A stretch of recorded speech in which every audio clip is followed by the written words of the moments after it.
السلام علیکم ورحمۃ اللہ وبرکاتہ۔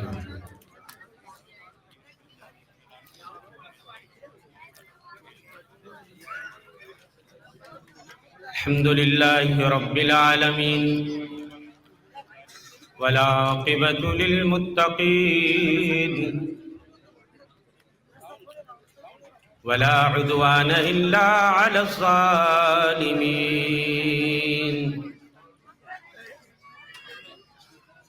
واشهد ان لا اله الا اللہ وحدہ لا شریک له الہ الاولین والآخرین قیوم السماوات والارضین واشهد ان نبینا محمدا عبدہ ورسولہ وخلیلہ وصفیہ وامینہ علی وحیہ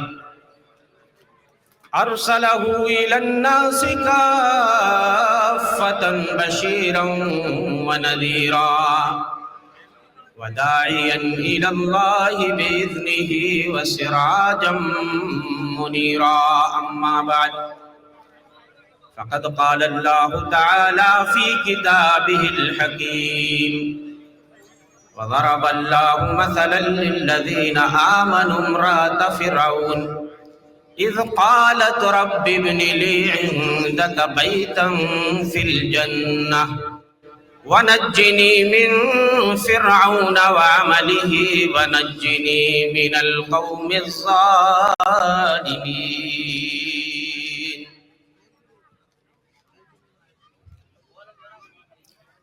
اسٹیج پہ جلوہ افروز علماء کرام،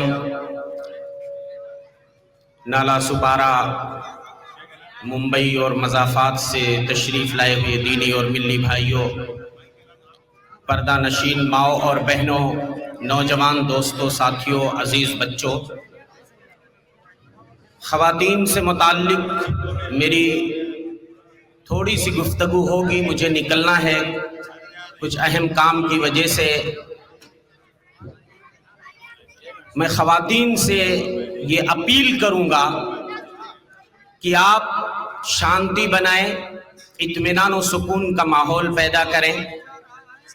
خواتین کے لیے جگہ کم پڑ گئی ہے تو بازو کی مسجد میں چلی جائیں، اعلان کرنا چاہیے۔ جی، خواتین اگر سنا ہے جگہ کی قلت بھی ہے، بازو کی مسجد میں تشریف لے جائیں، شاید وہاں آپ کے لیے انتظام کیا گیا ہے۔ ہمارے بڑے بھائی، ہمارے فاضل دوست ناظم اجلاس انصار زبیر محمدی حفظہ اللہ کی یہ فرمائش بھی ہے، وقت بھی مختصر ہے اور ہمیں خود یہاں سے جلدی نکلنا ہے۔ میں اپنی لکھی ہوئی ایک حمد باری تعالیٰ کے دو چار بند آپ کی خدمت میں رکھتا ہوں اور پھر سیدھے اپنے موضوع کی طرف آتا ہوں۔ نبی یا ولی کوئی داتا نہیں ہے، نبی یا ولی کوئی داتا نہیں ہے، کوئی پار بیڑا لگاتا نہیں ہے، نبی یا ولی کوئی داتا نہیں ہے۔ یہ سر میں کسی در پہ کیسے جھکاؤں، یہ سر میں کسی در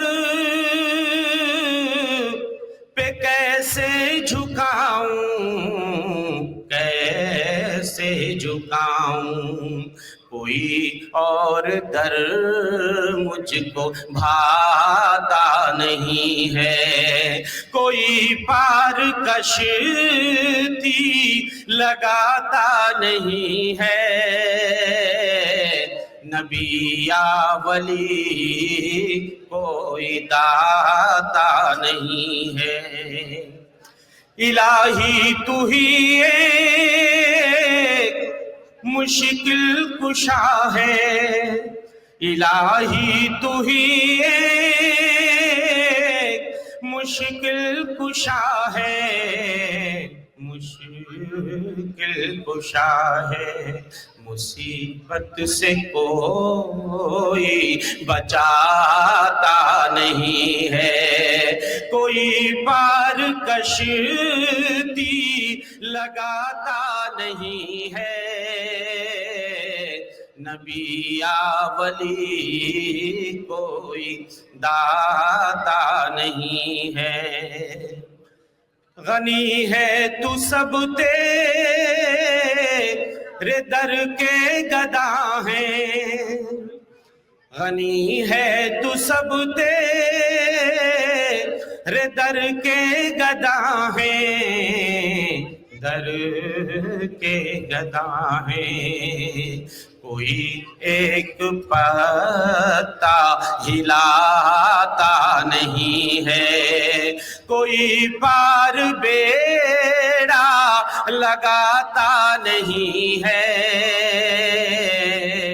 نبی یا ولی کوئی داتا نہیں ہے الہی تو ہی ایک روزی رساں ہے بجز تیرے روزی رساں کون اجمل بجز تیرے روزی رساں کون اجمل رساں کون اجمل کسی کو تو بھوکا سلاتا نہیں ہے کوئی ایک پتا ہلاتا نہیں ہے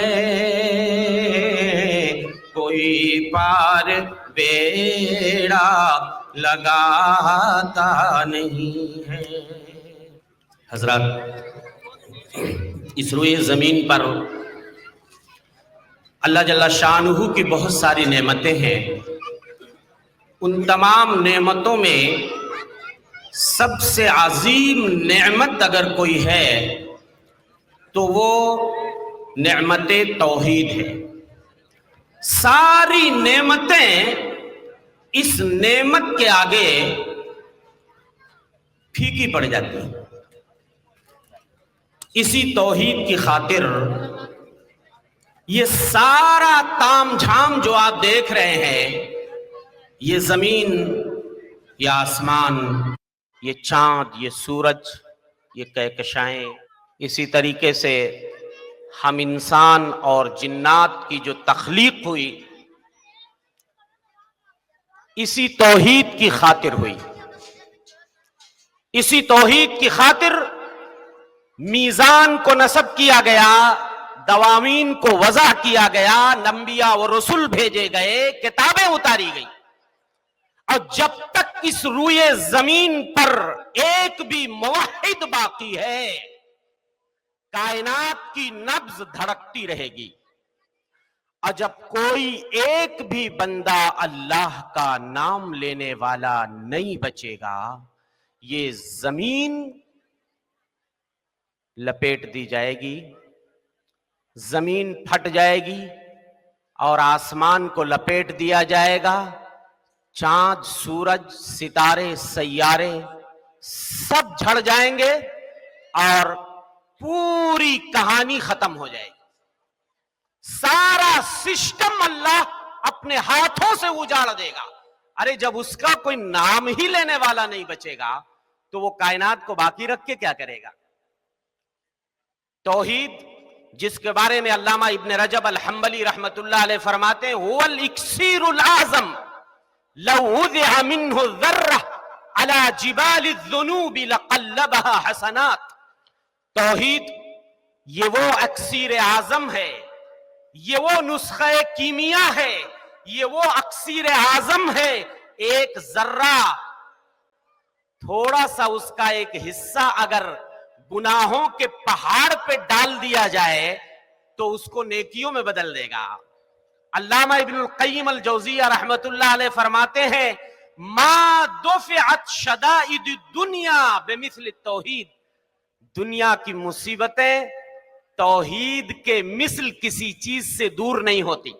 جس قدر مصیبتیں توحید سے ٹلتی ہیں، بلائیں، رنج و غم کا خاتمہ ہوتا ہے، توحید کے مثل کسی چیز سے بلائیں اتنی نہیں ٹلتی ہیں. اسی لیے آپ دیکھیں گے مچھلی والے نبی کی دعا، جس کو دعا المکروب کہا جاتا ہے، پریشان حال، رنجور، رنج و غم سے چور جب آدمی ہوتا ہے اور وہ مچھلی والے نبی کی دعا اگر اس کا سہارا لیتا ہے اور اس دعا کو پڑھتا ہے تو اس کی تکلیف اللہ رفع فرما دیتے ہیں. لا الہ الا انت سبحانک انی کنت من الظالمین.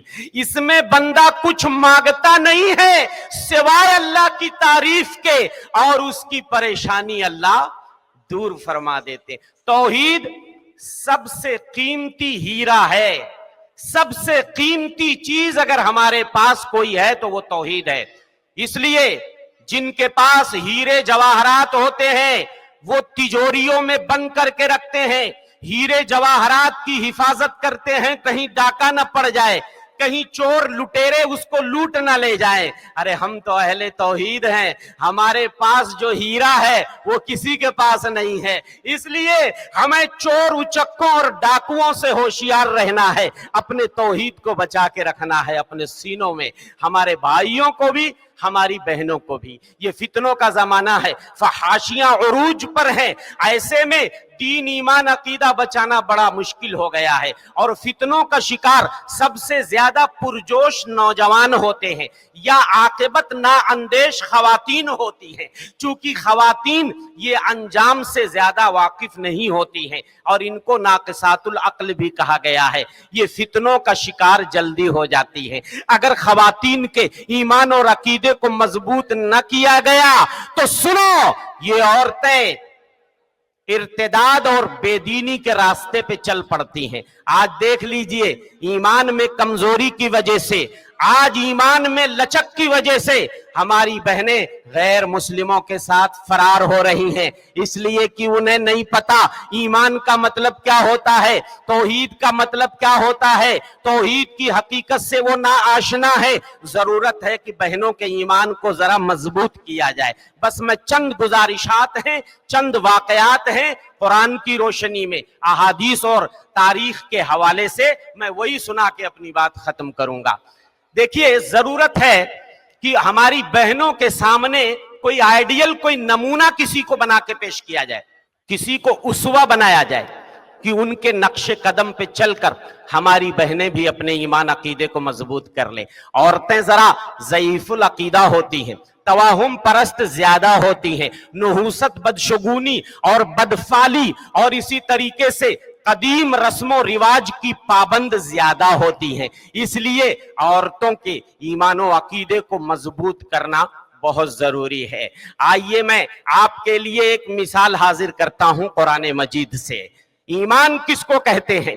ایمان کی مضبوطی کس کو کہتے ہیں؟ اور ایمان سینے میں اگر گھر کر جائے تو سنو، لاکھ مصائب و آلام کی آندھیاں چلیں، اگر ایمان سینے میں مضبوط ہوگا دنیا کی کوئی طاقت آپ کے ایمان کا سودا نہیں کر سکتی ہے، آپ کو رسم و رواج کا پابند نہیں بنا سکتی ہے، آپ کو باطل افکار و نظریات میں ملوث نہیں کر سکتی ہے اگر آپ کا ایمان و عقیدہ مضبوط ہوگا. اللہ نے فرعون جیسے طاغی، فرعون جیسے باغی، فرعون جیسے ظالم کی بیوی آسیہ کی مثال پیش کی ہے. وَضَرَبَ اللَّهُ مَثَلًا لِلَّذِينَ آمَنُوا امْرَأَتَ فِرْعَوْنَ، اللہ نے ایمان والوں کے لیے مثال بیان کی ہے فرعون کی بیوی آسیہ بنت مزاحم کی مثال. وَضَرَبَ اللَّهُ مَثَلًا لِلَّذِينَ آمَنُوا امْرَأَتَ فِرْعَوْنَ اذ قالت رب ابن لی عندک بیتا فی الجنہ، جب آسیہ نے کہا او میرے پروردگار میرے لیے اپنے پاس جنت میں ایک گھر بنا دیجیو، وَنَجِّنِي مِن فِرْعَوْنَ وَعَمَلِهِ وَنَجِّنِي مِنَ الْقَوْمِ الظَّالِمِينَ، او میرے پروردگار تم مجھے نجات دے دیجئے آپ مجھے نجات دے دیجئے فرعون کے کمل سے اور ظالم قوم سے، اللہ مجھے نجات دے دے۔ آسیہ بنت مزاحم یہ وہ خاتون ہیں جنہوں نے اپنے محل میں موسیٰ کلیم اللہ کی پرورش کی تھی۔ آپ کو پتا ہے موسیٰ علیہ السلام جب تابوت میں بند دریا میں تیرتے ہوئے جا رہے تھے، بچے تھے شیرخوار، اس وقت ان کو نکال کے جب پیش کیا گیا محل میں، فرعون کی بیوی آسیہ نے کہا قرۃ عین لی ولک، یہ بچہ تم میری اور تمہاری نگاہوں کی ٹھنڈک بنے گا۔ اپنے شوہر فرعون سے کہتی ہیں اس بچے کو مت مارنا، یہ میری اور تمہاری نگاہوں کی ٹھنڈک بنے گا، لا تقتلوہ، اس کو تم قتل نہ کرنا، عسیٰ ان ینفعنا، قریب ہے کہ یہ بچہ ہمیں نفع پہنچائے گا، او نتخذہ ولدا، یا ہم اسے اپنا بیٹا بنا لیں گے۔ مفسرین نے لکھا ہے فرعون نے کہا اپنی بیوی سے تیری نگاہوں کا تو ٹھنڈک ہو سکتا ہے یہ بچہ، بٹ میری نگاہوں کا ٹھنڈک نہیں ہے۔ اب بعض مفسرین نے لکھا ہے اگر فرعون بھی کہہ دیتا کہ یہ بچہ میری نگاہوں کی بھی ٹھنڈک بنے گا، اللہ اسے بھی ایمان کی توفیق دے دیتا، لیکن محروم ہو گیا۔ صرف بیوی نے کہا یہ بچہ میری نگاہوں کی ٹھنڈک بنے گا، اور یقیناً جب یہ بچہ بڑا ہوا، نبوت و رسالت سے سرفراز ہوا، آسیہ ایمان لے آتی ہیں۔ خاص طور سے جب جادوگروں سے مقابلہ ہوتا ہے اور موسیٰ جیت جاتے ہیں، جادوگر ایمان لے آتے ہیں، اور اسی بیچ میں ایک اور حادثہ ہوتا ہے۔ آسیہ ایمان تو لا چکی تھی، لیکن ایمان کو وہ چھپا کے رکھے ہوئی تھی اور انتظار میں تھی کہ کوئی اچھا موقع آئے گا تو میں اپنے ایمان کا اعلان کروں گی۔ سنو دوستو، توجہ میں آپ کی چاہوں گا، آسیہ بنت مزاحم کی ایمان کی مضبوطی دیکھیے۔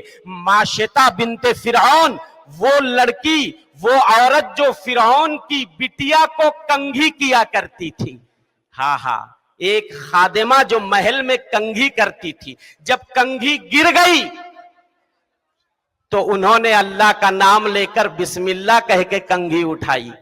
فرعون کی بیٹی نے کہا مراد تم میرے ابا کو لیتی ہو؟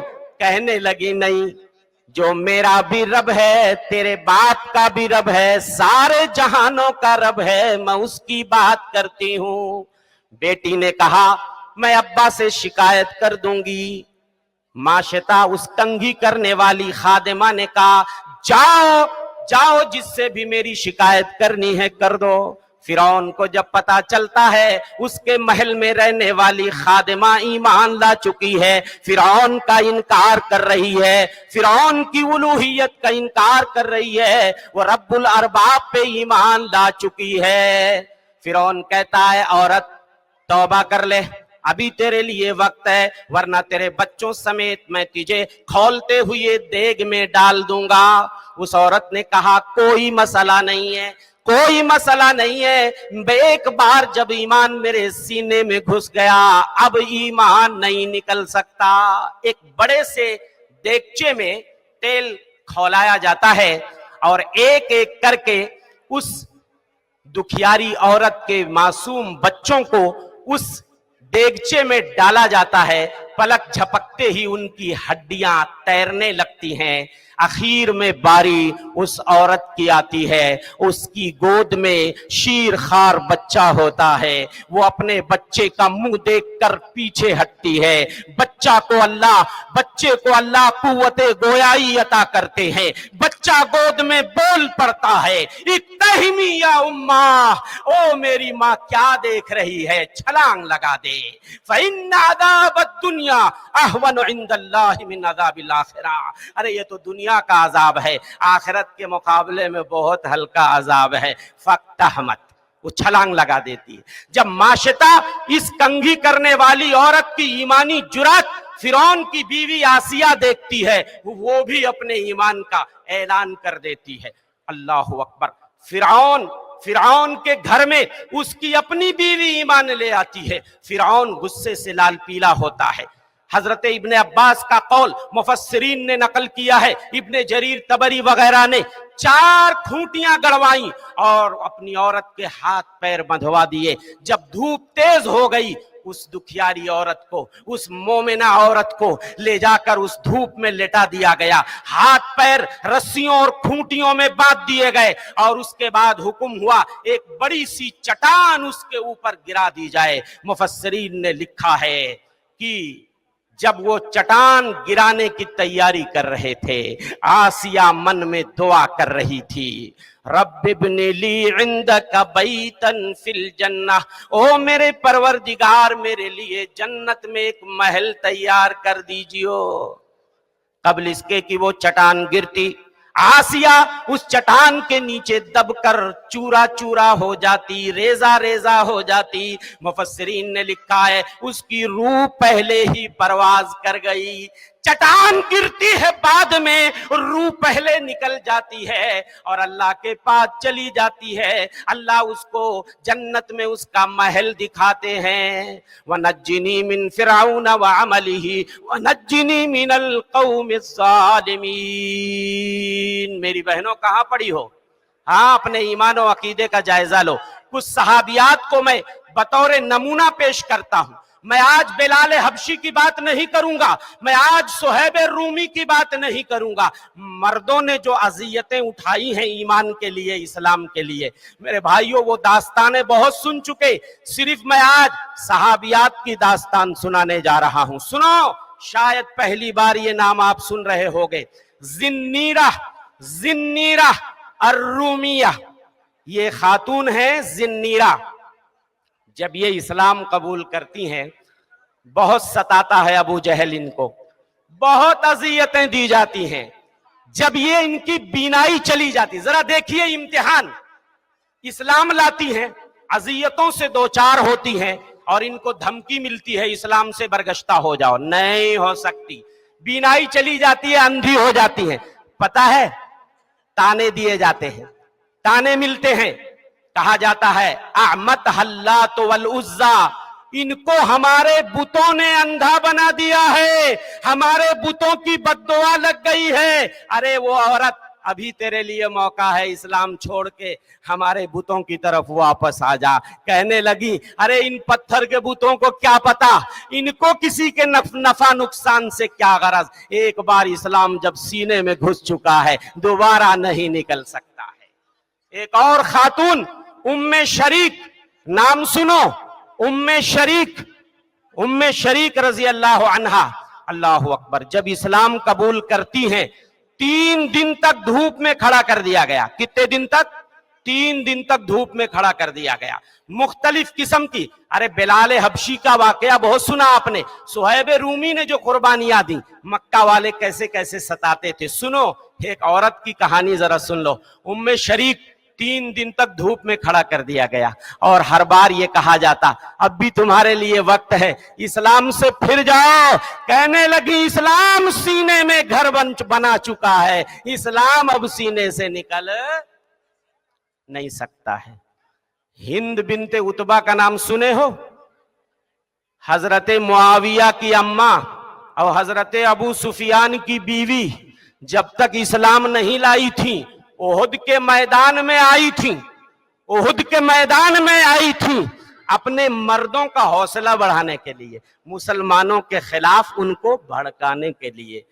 میرے بھائیوں، میری بہنوں، جب اسلام حضرت ہند بنت عتبہ کے سینے میں گھر کر جاتا ہے، نبی کی خدمت میں آتی ہیں اور کہتی ہیں، بخاری کی حدیث سنا رہا ہوں، کہتی ہیں اللہ کے رسول صلی اللہ علیہ وسلم، عرب کے جتنے خیمے اور جتنے ڈیرے ہیں، سارے خیموں میں، سارے ڈیروں میں سب سے زیادہ برا ڈیرا آپ کا تھا۔ عرب کے لوگ خیموں میں رہا کرتے تھے، ڈیروں میں رہا کرتے تھے۔ کہتی ہیں جب تک میں اسلام نہیں لائی تھی، سب سے برے ڈیرے، سب سے برے خیمے مسلمانوں کے خیمے تھے، مگر آج وہ دن آیا ہے میری زندگی میں، سب سے محبوب ڈیرا مسلمانوں کا ڈیرا ہے، آپ کے ماننے والوں کا ڈیرا ہے۔ اللہ کے رسول صلی اللہ علیہ وسلم، ایک مسئلہ پوچھتی ہوں، میرے شوہر ابو سفیان بڑے بخیل آدمی ہیں، بڑے ہی کنجوس آدمی ہیں، بیوی بچوں پہ زیادہ خرچہ نہیں کرتے، کیا میں بغیر پرمیشن کے، بغیر ان کی اجازت کے اپنے بچوں کا اور اپنا خرچہ نکال سکتی ہوں کہ نہیں؟ آپ نے فرمایا نہیں، الا بالمعروف، دستور کے مطابق اتنا تم نکال سکتی ہو جیب سے جتنا تمہارا خرچہ پورا ہو جائے، بچوں کا ہو جائے۔ میرے بھائیوں، میری بہنوں، یہی ہند بنت عتبہ ہیں، جب اسلام قبول کرتی ہیں، اپنے گھر میں آتی ہیں، گھر کے اندر بت نصب کیے گئے تھے۔ آپ کو پتا ہے عربوں کے وہاں ہر گھر میں بت ہوا کرتا تھا۔ پھاوڑا اٹھاتی ہیں، بت کو توڑ کر پاش کر دیتی ہیں، کہتی ہیں انہی بتوں کی وجہ سے اب تک ہم دھوکے میں تھے، اللہ نے ہماری آنکھ کھول دی۔ ہاں، یہ کون تھی؟ ہند بنت عتبہ۔ سمیہ بنت خیاط کا نام سنا ہوگا آپ نے، 7واں نمبر آتا ہے ان کا بعض روایتوں کے مطابق اسلام قبول کرنے میں۔ لونڈی ہیں، کوئی آزاد بھی نہیں ہے۔ ان کے بیٹے جمع سال عمار اسلام لے آتے ہیں، ان کے شوہر یاسر بھی اسلام قبول کر لیتے ہیں۔ ہاں، یہ 3 لوگوں پہ مشتمل چھوٹا سا گھرانہ، ایک بوڑھی ماں ہے سمیہ، جوان بیٹا عمار اور بوڑھا باپ یاسر۔ اس قدر انہیں ستایا جاتا تھا، دھوپ میں کھڑا کر کے مارا جاتا تھا۔ پیارے نبی کا گزر ہوا ایک بار، یہ کیفیت دیکھ کر آپ کچھ نہیں کر سکے، صرف زبان سے دعا کے کلمات نکلے، صبرن یا آل یاسر، صبرن یا آل یاسر، آل یاسر صبر کرو، فإنہ موعدکم الجنہ، تمہارا ٹھکانہ جنت میں، جنت میں ملاقات ہوگی۔ یہ دنیا کی تکلیفیں کیا ہیں برداشت کر لو، اس کے بعد تو جنت انشاءاللہ پکی ہے۔ ہاں، جنت میں ہماری تم سے ملاقات ہوگی۔ یہ چند نمونے میں نے آپ کے سامنے رکھے ہیں، کس چیز کے لیے؟ ایمان کی مضبوطی کے لیے۔ میری بہنوں، تمہارے لیے عبرت ہیں یہ صحابیات، یہ اسوہ اور نمونہ انہیں بناؤ، صحابیات کی سیرت پڑھو۔ کیا تمہیں ام سلیم کا واقعہ معلوم نہیں ہے؟ یہ ام سلیم بڑی ہی جرات مند، بہادر اور ایمانی غیرت والی خاتون تھی، پیارے رسول پہ جان لٹاتی تھی، بڑی محبت کرتی تھی اللہ کے رسول صلی اللہ علیہ وسلم سے۔ اسلام کے بارے میں جب بھنک ملتی ہے، بغیر اس بات کی پرواہ کیے ہوئے، شوہر جس کا نام مالک تھا ابھی دائرے کفر میں ہے، اسلام کے آغوش میں پناہ لے لیتی ہیں۔ یہ نہیں سوچتی ہیں کمانے والا مرد جو ہے وہ تو اسلام ہی نہیں لایا ہے، تو گھر کا خرچہ کیسے چلے گا؟ ارے نہیں چلے گا، اسلام قبول کر لیتی ہیں۔ شوہر اتنا ناراض ہوتا ہے، بھاگ کر دوسرے دیش میں چلا جاتا ہے اور وہیں مار دیا جاتا ہے۔ سنو میری بہنوں، ام سلیم سے نکاح کا پیغام دینے والوں کی بھیڑ لگتی ہے۔ ایک نام ابو طلحہ کا تھا، کہنے لگی او ابو طلحہ، تم سادات میں سے ہو، اشراف میں سے ہو، تم جیسے آدمی کا رشتہ پیغام نکاح ریجیکٹ نہیں کیا جا سکتا، لیکن میں کیا کروں ابو طلحہ، ایک مجبوری ہے۔ سنو ذرا، ایک مجبوری ہے، میں مومنہ ہوں، مسلمہ ہوں، اللہ اور رسول پہ میرا ایمان ہے، ابھی تک تم کفر میں پڑے ہوئے ہو، میرا تم سے نکاح نہیں ہو سکتا ہے۔ سنو ابو طلحہ، افسوس ہے تمہاری عقلوں پر، تمہاری عقل پہ ماری گئی ہے مت تمہاری۔ تم اس لکڑی کے بت کو پوجتے ہو جس کو فلاں قبیلے کا ایک بڑھئی اس کو تراش کر بناتا ہے، لکڑی پوجتے ہو ابو طلحہ، کہنے کو تو قوم کے سردار بنے پھرتے ہو مگر عقل و خرد سے پیدل ہو، لکڑی کے بت کو پوجتے ہو، اگر اس میں آگ لگائی جائے تو تمہارا معبود ہی بھسم ہو جائے گا، جل جائے گا۔ جھجھوڑ کر رکھ دیا اس جملے نے حضرت ابو طلحہ کو، اسلام لانے پہ مجبور ہو جاتے ہیں، اور جب اسلام لے آتے ہیں کہنے لگے دنیا کی دولت نہیں چاہیے، کوئی مال و زر نہیں چاہیے، مہر بھی نہیں چاہیے، جاؤ یہ تمہارا اسلام ہی مہر ہے، اب دولت نہیں چاہیے۔ اسلام کی دولت جب مل گئی، شوہر بھی مسلمان ہو گیا، اللہ اللہ، سونے پہ سہاگا، پہلا شوہر